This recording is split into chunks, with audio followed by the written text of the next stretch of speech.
Long ago, in a bustling ancient city, there lived a curious and inventive young man named Amos.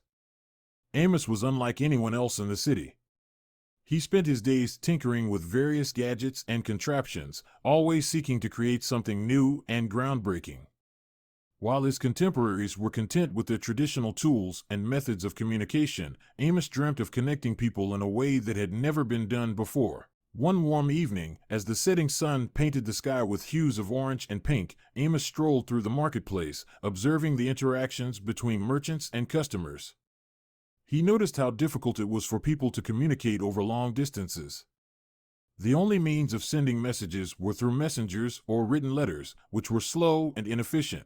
The idea of inventing a device that could transmit the human voice struck Amos like lightning.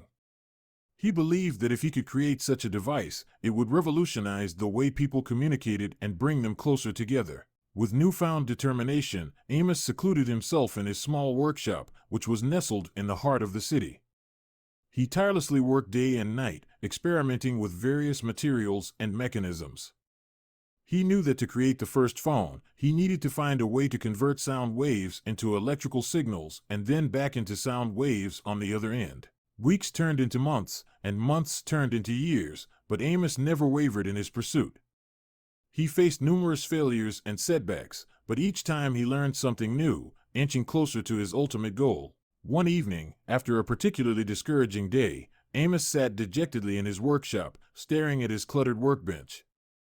As he drummed his fingers on the table absent-mindedly, he accidentally knocked over a metal rod onto another one.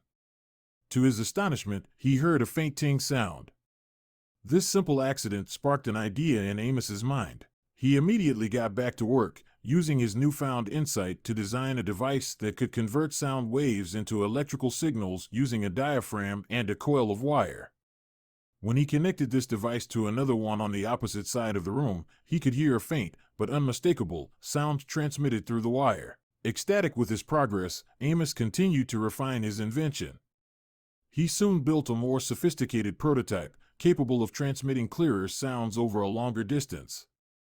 News of his remarkable creation spread throughout the city, drawing the attention of scholars, merchants, and even the ruler himself. Amos demonstrated his invention to the awestruck crowd, speaking into the device and having his words heard on the other end.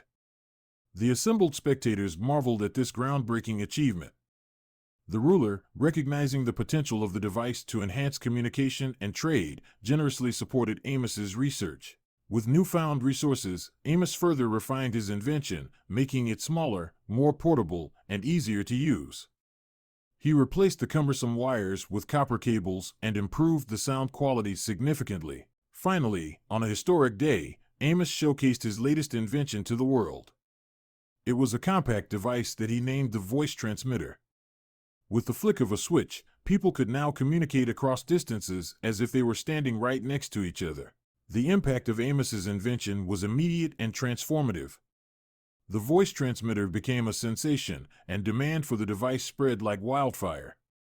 Amos's creation connected people from far-flung regions, bridging gaps and fostering a sense of unity among the populace.